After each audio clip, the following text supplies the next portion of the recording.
প্রিয় শিক্ষার্থীবৃন্দ, আসসালামু আলাইকুম। তোমরা সবাই ভালো আছো নিশ্চয়?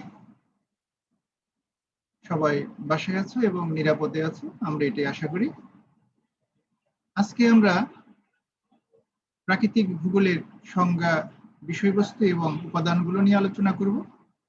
প্রথমে আমরা দেখে নেই আজকে আমাদের আলোচ্য বিষয়গুলো কি কি। আজকে আমরা প্রাকৃতিক ভূগোলের বিষয়বস্তু এবং উপাদান নিয়ে আলোচনা করব, যার ইংরেজিতে হচ্ছে subject matter and elements of physical geography. এই বিষয়গুলোর মধ্যে আজকে আমরা আলোচনা করব ভূমিরূপবিদ্যা, জিওমরফোলজি, বাড়িতত্ত্ব, হাইড্রোলজি, হিমবাহ তত্ত্ব, গ্লাসিওলজি, জলবায়ুবিদ্যা, ক্লাইমেটোলজি, সমুদ্র বিজ্ঞান, অশনোগ্রাফি, উপকূলীয় ভূগোল বা কোস্টাল জিওগ্রাফি, জীবভূগোল, বায়োজিওগ্রাফি এবং পরিবেশ ভূগোল বা এনভায়রনমেন্টাল জিওগ্রাফি। এই বিষয়গুলো আজকে আমাদের আলোচ্য বিষয়। প্রাকৃতিক ভূগোল কি?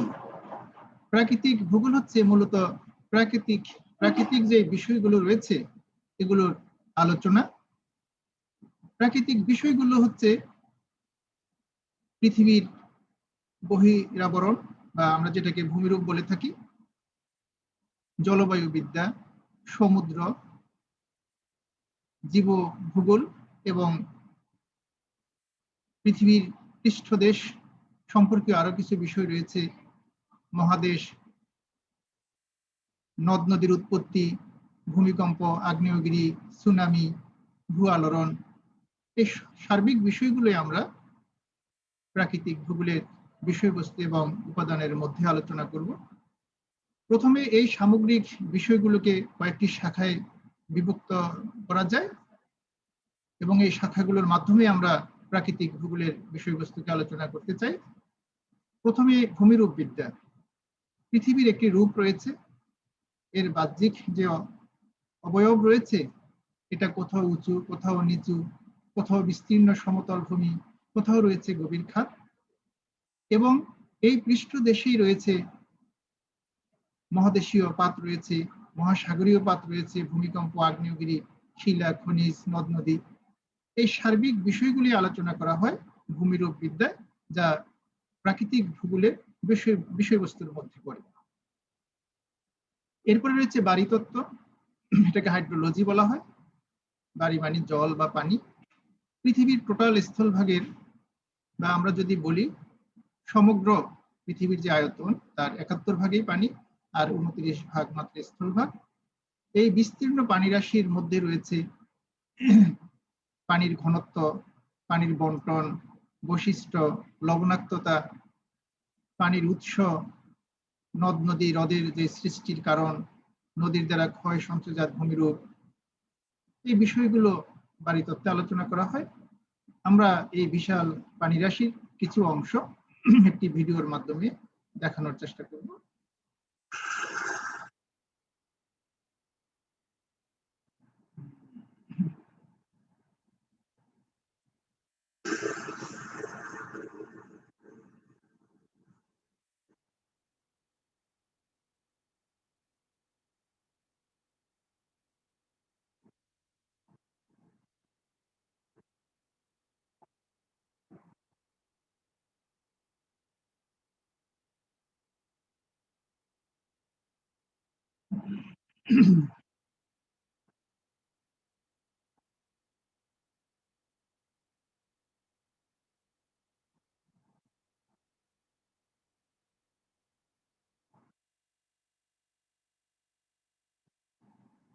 হ্যাঁ, আমরা ভিডিওটি দেখলাম। এরপরে হচ্ছে হিমবাহ তত্ত্ব বা গ্লাসিওলজি। হিমবাহ হচ্ছে বিশাল বরফের স্তূপ, যেটা কোনো উঁচু ভূমি বা পাহাড়ের ঢাল বেয়ে নেমে আসে মাধ্যাকর্ষণ শক্তির প্রভাবে। এটাকে হিমবাহ বলা হয় বা গ্লাসিয়ার। হিমবাহ পানির আধার, উত্তর এবং দক্ষিণ মেরুতে যথেষ্ট পরিমাণ হিমবাহ রয়েছে। প্রাকৃতিক বা বিশ্ব উষ্ণায়নের জন্য এই হিমবাহের বরফটা গলে যাচ্ছে, এটা পরিবেশবিদদের কাছে খুবই উদ্বিগ্নের কারণ। এই হিমবাহর দ্বারা যে ক্ষয় সঞ্চয়জাত ভূমিরূপ হয়, হিমবাহ যখন অবশিষ্টাংশ সমুদ্রে ভেসে আসে তখন সেটাকে আইসবার্গ বলা হয়। হিমবাহ পৃথিবী ভারসাম্য রক্ষার জন্য, পানির পৃষ্ঠদেশকে সমতল রাখার জন্য, পানিকে রিজার্ভ রাখার জন্য, এমনকি পৃথিবীকে শীতল রাখার জন্য এর যথেষ্ট গুরুত্ব রয়েছে। এই হিমবাহ তত্ত্ব নিয়ে আলোচনা করা হয় প্রাকৃতিক ভূগোলে এবং এটা এর বিষয়বস্তুর মধ্যে পড়ে। এরপরে রয়েছে জলবায়ু বিদ্যা। পৃথিবীর বিভিন্ন জায়গায় বিভিন্ন রকম জলবায়ু রয়েছে, কোথাও উষ্ণ, কোথাও নাতিশীতোষ্ণ, কোথাও হিমমণ্ডল।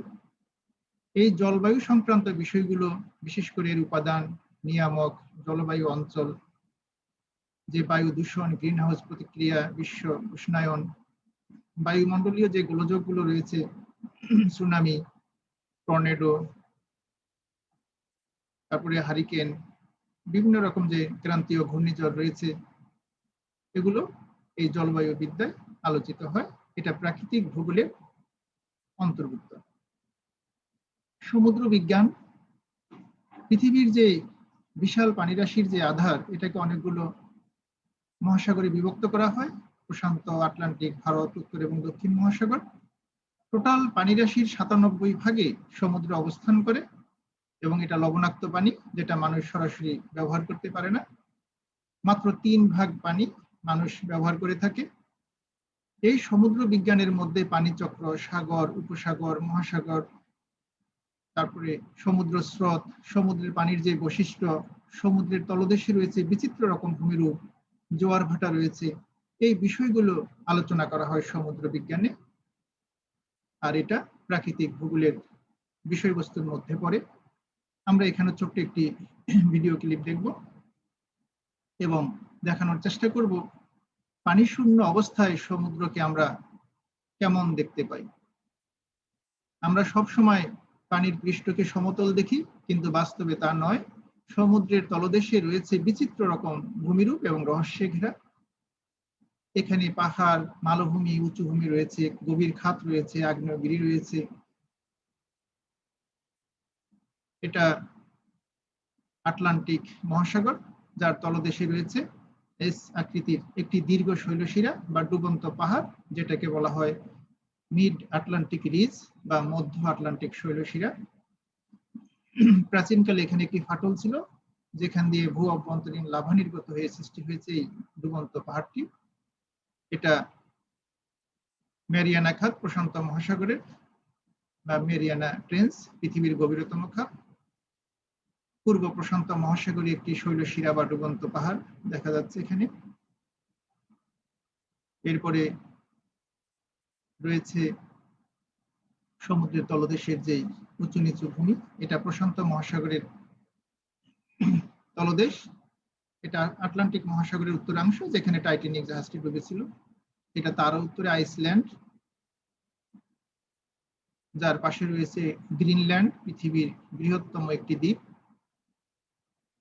আমরা দেখতে পেলাম যে সমুদ্রের পানির নিচে কি বিচিত্র রকম ভূমিরূপ রয়েছে। এরপর রয়েছে উপকূলীয় ভূগোল, কোস্টাল জিওগ্রাফি। স্থলভাগের যেখানে শেষ এবং সমুদ্র যেখানে শুরু, এই অঞ্চলটাকে উপকূলীয় অঞ্চল বলা হয়। এখানে সমুদ্রের তরঙ্গ সবচেয়ে বেশি ক্রিয়াশীল।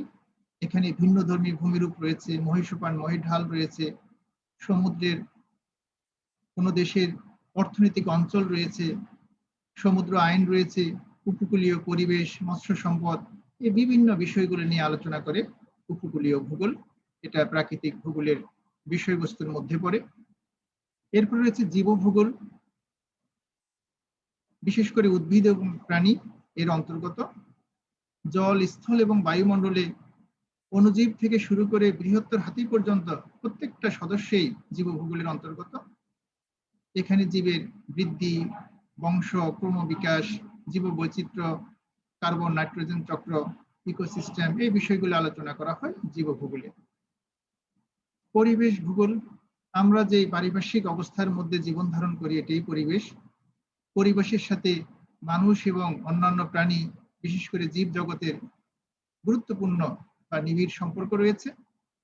মানুষের কর্মকাণ্ডের দ্বারা পরিবেশ দূষণ হচ্ছে, দূষণের ফলাফল অনেক ভয়াবহ। এই সংক্রান্ত বিষয়গুলো আমরা পরিবেশ ভূগোলের মাধ্যমে জানতে পারি এবং এটা প্রাকৃতিক ভূগোলের আওতাভুক্ত। এরপর রয়েছে প্রাকৃতিক ভূগোলের উপাদান। প্রাকৃতিক ভূগোলের উপাদান বা এলিমেন্টস গুলো মূলত এর বিষয়বস্তুর মধ্যেই পড়ে। বিষয়বস্তুর মধ্যে যে অংশসমূহ রয়েছে এগুলোই প্রাকৃতিক ভূগোলের উপাদান। আমরা এখানে কিছু সম্যক ধারণা দিচ্ছি। যেমন অশ্বমণ্ডল, পৃথিবীর বহিরাবরণ। এই অশ্বমণ্ডলে পৃথিবীর বহিরের যে আবরণ, ভূত্বক, পাহাড়, পর্বত, মালভূমি, এছাড়াও রয়েছে খনিজ, শিলা, ভূ আলোড়ন, ভূমিকম্প, আগ্নেয়গিরি। এই বিষয়গুলো অশ্বমণ্ডলে আলোচিত হয় এবং প্রাকৃতিক ভূগোলের এগুলো উপাদান। নদী, নদীর উৎপত্তি, ভূপৃষ্ঠের পরিবর্তনকারী যে শক্তি রয়েছে, ধীর পরিবর্তন শক্তি, দ্রুত পরিবর্তনকারী শক্তি, এই সকল কিছুই অশ্বমণ্ডলের আওতাভুক্ত এবং এই উপাদানগুলোই প্রাকৃতিক ভূগোলের উপাদান। এরপরে বায়ুমণ্ডল, যেটা নিয়ে আমরা আগে আলোচনা করেছি। পৃথিবীর প্রায় ৭১ ভাগে পানি রাশি। এখানে জল এবং স্থলভাগের অবস্থান, সাগর এবং মহাসাগর সম্বন্ধে আলোচনা, সমুদ্র স্রোত, সমুদ্রের তলের যে ভূপ্রকৃতি, জোয়ার ভাটা, এই বিষয়গুলো হচ্ছে প্রাকৃতিক ভূগোলেরই উপাদান, যেটা সমুদ্রবিদ্যায় আলোচনা করা হয়। বায়ুমণ্ডল রয়েছে পৃথিবীর চারদিকে যে হালকা গ্যাসীয় উপাদান, এটাই বায়ুমণ্ডল। এটা আমাদের জন্য, উদ্ভিদ এবং প্রাণীর জন্য খুবই গুরুত্বপূর্ণ। বায়ুমণ্ডল আছে বলেই পৃথিবীতে জীবের অস্তিত্ব রয়েছে এবং আজ থেকে প্রায় ৩৫ কোটি বছর আগে এই বায়ুমণ্ডলের সৃষ্টি এবং পৃথিবীর পৃষ্ঠ থেকে ১০,০০০ কিলোমিটার পর্যন্ত বায়ুমণ্ডলের অস্তিত্ব রয়েছে। এই বায়ুর প্রকৃতি, বায়ুমণ্ডলের স্তর বিন্যাস, আবহাওয়া, জলবায়ু, এই সব কিছুই আলোচনা করা হয় জলবায়ু বিদ্যায়। এরপর রয়েছে জীবমণ্ডল বা বায়োস্ফিয়ার, বায়োজিওগ্রাফিও বলে এটাকে অনেকে। জল, স্থল এবং বায়ুমণ্ডলে বসবাসরত সকল জীবেই জীবমণ্ডলের অন্তর্গত, সেটা ক্ষুদ্র হোক এবং বৃহত্তর যাই হোক। পরিবেশ বিজ্ঞানীরা গবেষণা করে দেখিয়েছেন যে পৃথিবীতে ১৩ কিলোমিটার অঞ্চল ব্যাপী এই জীবমণ্ডলের অস্তিত্ব রয়েছে, বিশেষ করে পৃথিবীর পৃষ্ঠ থেকে ৬ কিলোমিটার উপরে এবং পৃথিবীর পৃষ্ঠ থেকে নিচের দিকে অর্থাৎ সমুদ্রের নিচে ৭ কিলোমিটার পর্যন্ত জীবের অস্তিত্ব লক্ষ্য করা যায়। এরপরও এখানে আরো কিছু বিষয় আলোচনা হয়, যেমন জীব বৈচিত্র্য। বিভিন্ন বৈচিত্র্যময় প্রজাতির যে জীবের বসবাস, জীবের জন্ম, ক্রমবিকাশ, ইকোসিস্টেম, বায়োম, পরিবেশ সংক্রান্ত যে বিষয়গুলো রয়েছে, কিভাবে পরিবেশ সংরক্ষণ করা যায়, কিভাবে পরিবেশ বান্ধব পরিবেশ রক্ষা করা যায়, কার্বন নাইট্রোজেন চক্র, এই বিভিন্ন বিষয়গুলো নিয়ে আলোচনা করা হয় প্রাকৃতিক ভূগোলে এবং এটা জীবভূগোলে আলোচনা করে এবং এটাও প্রাকৃতিক ভূগোলের উপাদান। এগুলো পরিশেষে আমরা বলতে পারি যে প্রাকৃতিক ভূগোলের বিষয়বস্তু এবং উপাদান খুবই গুরুত্বপূর্ণ বিষয়, আর এই বিষয়গুলোর সম্বন্ধে জানা আমাদের দরকার এবং এই বিষয়গুলো প্রাকৃতিক ভূগোলের অংশ। আমরা আজকে এখানেই শেষ করছি।